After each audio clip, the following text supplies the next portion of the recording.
एक बार की बात है। एक लड़का था। उसका नाम सबल था, जो नगर में रहता था। वह अपने जीवन से बहुत निराश था। उनकी निराशा का कारण यह था कि वह अब तक अपने जीवन में कुछ नहीं कर रहा था। उसके माता पिता उसे ताने मारते थे कि आपके सभी मित्र कुछ न कुछ कर रहे हैं, लेकिन आप अभी भी घर बैठे हैं। दोस्तों के बीच भी अक्सर उनका मजाक उड़ाया जाता था। वह कहीं जाता तो लोग उससे पूछते कि आप क्या कर रहे हैं। उसे यह बताने में भी शर्म आ रही थी। वह कुछ नहीं कर रहा था। धीरे धीरे उसने रिश्तेदारों से मिलना जुलना कम कर दिया। वह ज्यादातर समय घर पर ही रहता है। वह अकेला रोता है और भगवान को कोसता है और अपनी किस्मत को दोष देता है। अब उसे अपना जीवन बोझ लगने लगा था। कभी कभी वह सोचता कि कब वह कुछ करने के योग्य बनेगा, और फिर वह सोचता कि जिंदा रहने से अच्छा मर जाना है। एक दिन वह अपने नगर की एक गली से गुजर रहा था। तभी उसने देखा कि एक उपदेशक दुख और परेशानियों पर उपदेश दे रहा है। वह भी उसी भीड़ में सबसे पीछे बैठ गया और गुरु के प्रवचन सुनने लगा। उपदेशक कह रहा था, दुख एक शिक्षक की तरह है जो हमें जीवन की सच्चाई दिखाता है और हमें जीने का सही तरीका सिखाता है। आप चाहें तो जिंदगी जीना भी सीख सकते हैं। गुरुजी उपदेश दे रहे थे कि तुम चाहो तो कुछ भी हासिल कर सकते हो, और अगर चाहो तो एक कोने में बैठकर रो सकते हो। इन सभी बातों को सबल ध्यान से सुन रहा था, लेकिन शिक्षक की यह बातें पसंद नहीं आई। उसने खड़े होकर कहा कि कुछ भी सिखाने से दुख दूर नहीं होता। इसमें केवल दर्द होता है। दुख की पीड़ा अनंत है। ऐसा लगता है कि इसके बाद कुछ होने वाला नहीं है। इससे कुछ भी फर्क नहीं पड़ता है। इसके सामने तो मौत भी छोटी लगती है। उपदेशक ने कहा, फिर तुम्हारा दुख क्या है? सबल ने उसके सामने अपनी सारी व्यथा सुनाई और पूछा, मेरे दुख का कोई उपाय है तुम्हारे पास?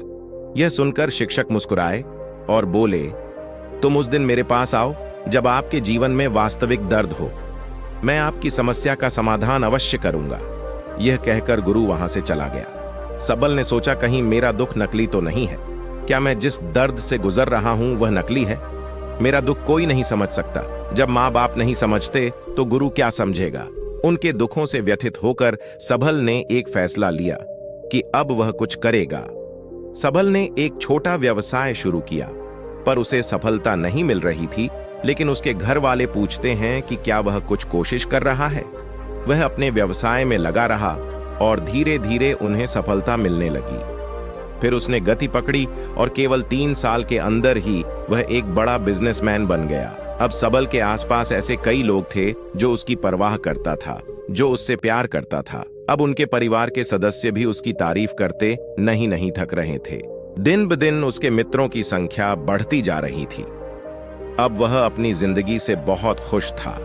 उनके कुछ दोस्तों ने उन्हें सलाह दी कि जब आप एक बड़ा बिजनेसमैन बनकर बहुत खुश हैं, तो सोचिए आपको कितनी खुशी होगी अगर आप इस शहर और इस राज्य के सबसे बड़े बिजनेसमैन बन जाते हैं। कितने लोग आपसे जुड़ना चाहेंगे, आपकी कितनी बड़ी ख्याति होगी, और स्वयं राजा भी आपसे दोस्ती करना चाहेंगे और जरूरत पड़ने पर ही आपसे पैसे उधार लेंगे। दोस्तों की यह बात सबल के मन में घर कर गई। अब वह और पैसे कमाने की कोशिश करने लगा। उनके मन की शांति गायब हो गई थी और वह रात को सो नहीं पाता था। वह हंगामे में रहता था। वह सब कुछ पाकर भी उन्हें किसी चीज में सुख नहीं मिल रहा था। एक दिन सबल अपनी गाड़ी में कहीं जा रहा था। तभी रास्ते में उन्हें उपदेशक का आश्रम दिखाई दिया।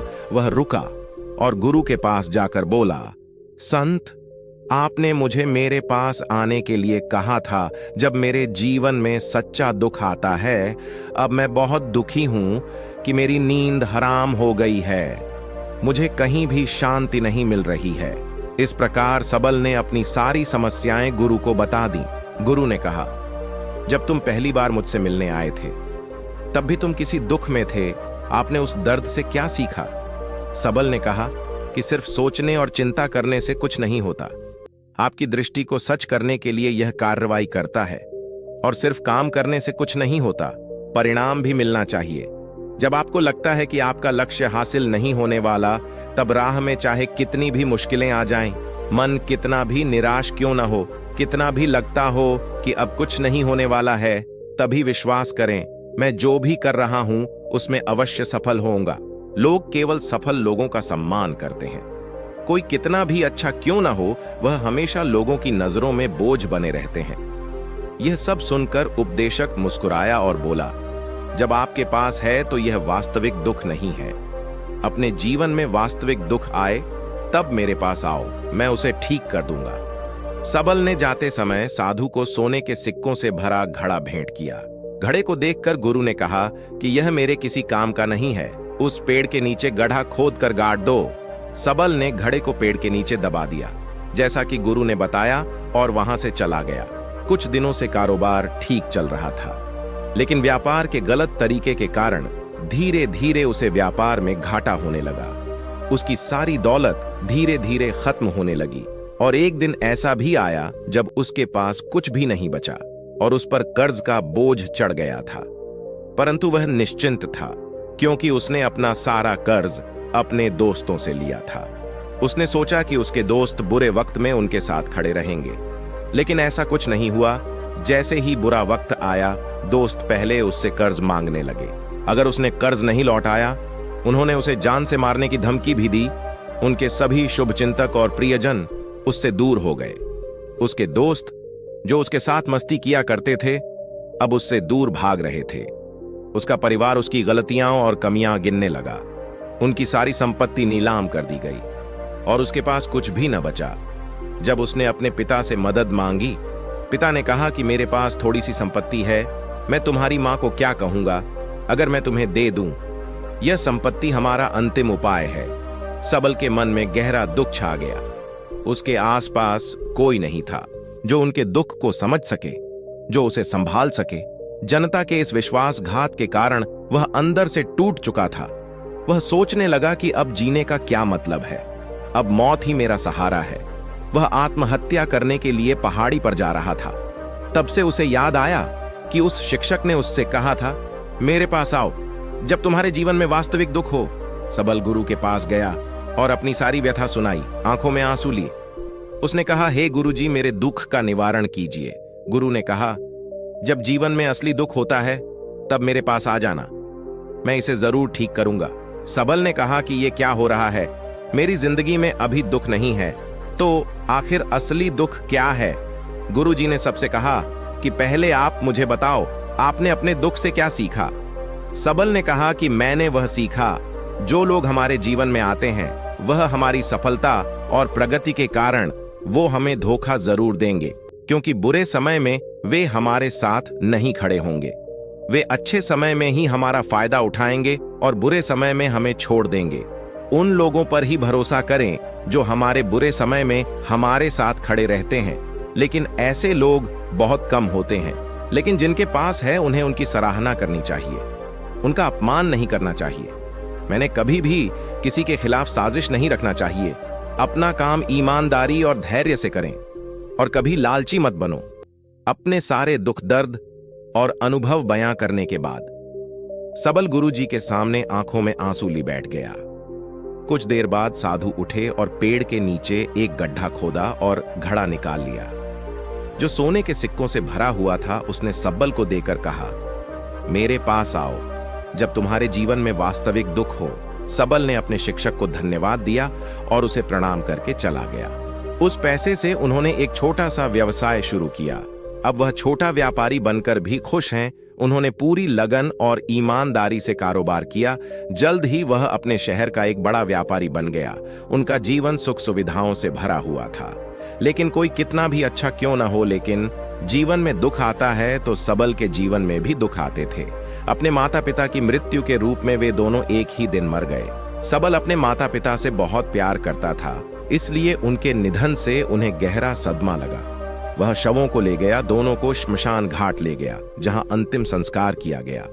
वहां उसने अपने माता पिता का शव जलता हुआ देखा तो उनका मन बेचैन हो उठा। उसके मन में कई सवाल उठने लगे। वह घर वापस आ गया, इसलिए उसने अपने माता पिता के घर और संपत्ति को देखा, जिसके लिए उनके पिता हमेशा लड़ते रहे। आज जो छूटा पड़ा है, जिन्होंने इसकी देखभाल की, इसके लिए लड़ने वाले इस दुनिया से चले गए। उसके पिता ने जो कुछ कमाया वह सब यहीं रह गया। एक दिन पहले तक उसके पिता मारपीट करते थे किसी के साथ उसकी संपत्ति के लिए। आज वो खुद इस दुनिया से चले गए। उसका मन ऐसे अनेक विचारों के बवंडर में था। वह अंदर से अकेला और डरा हुआ महसूस कर रहा था। वह खाली महसूस कर रहा था। उसे लगा कि कुछ है, वह समझ नहीं सका। इसलिए वह गुरु के पास गया। उसे देखकर गुरुजी ने कहा, क्या जीवन में कोई दुख है? सबल ने कहा, वैसे तो जीवन में कोई दुख नहीं है, सब कुछ अच्छा चल रहा है, लेकिन आज मेरे माता पिता का देहांत हो गया है। मैं इस घटना से बेहद दुखी और परेशान हूं।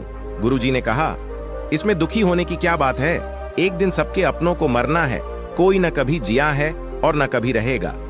एक दिन तुझे भी मरना है। शायद तुम कल ही मर जाओगे, या आप आज भी मर सकते हो। सबल ने कहा, क्या कह रहे हो गुरु जी? मैं भी मर जाऊंगा, लेकिन मैं अभी जवान हूं। गुरु ने कहा कि सब जी रहे हैं इस भ्रम में कि मृत्यु केवल दूसरों को आती है, बड़ों के पास ही आती है। लेकिन जवान और बूढ़े मर जाते हैं, बच्चे मर जाते हैं। मौत का उम्र से कोई लेना देना नहीं है, यह सभी को प्रभावित करता है। मास्टर जी की ये बातें सबल के मन में घर कर गईं और वह चुपचाप चला गया। लेकिन उसका मन अभी भी बेचैन था। वह खाली महसूस कर रहा था। वह सारा दिन अपने बारे में ही सोचता रहा कि वह कौन है, वह इस दुनिया में क्यों आया है, क्या जीवन का लक्ष्य केवल चीजों को खाना और मरना है? ऐसे कई सवाल उसके दिमाग में लगातार उठ रहे थे, लेकिन उन्हें अपने किसी भी सवाल का जवाब नहीं मिल रहा था और उसका दुख दिन ब दिन बढ़ता ही जा रहा था।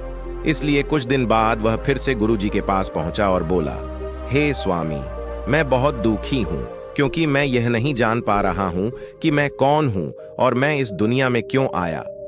यह सुनकर गुरुजी मुस्कुराए और बोले, आज आपके जीवन में पहली बार सच्चा दुख उत्पन्न हो गया है। ये वास्तव में दुख कहलाने के लायक है।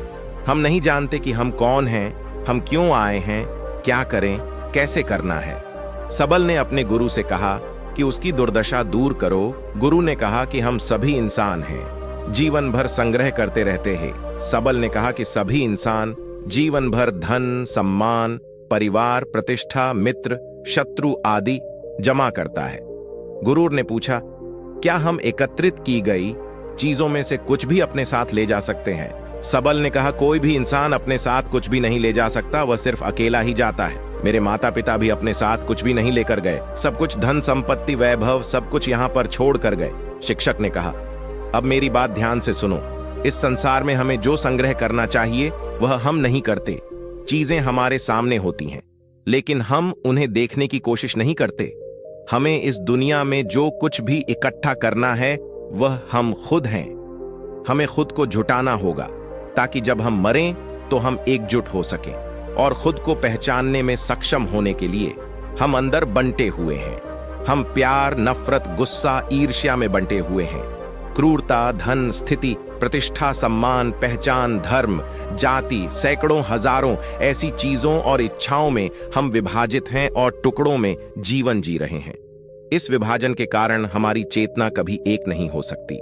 हमारी चेतना शक्ति बिखरी हुई है, इसलिए हमारे पास इतना समय नहीं है, इतनी ऊर्जा नहीं कि हम मुड़ सकते हैं और अपने भीतर देख सकते हैं। वास्तव में धन, सम्मान और सुविधाओं का अभाव, लोग इसे दुख समझते हैं और जीवन भर के लिए जो दुख कहकर रोते रहते हैं।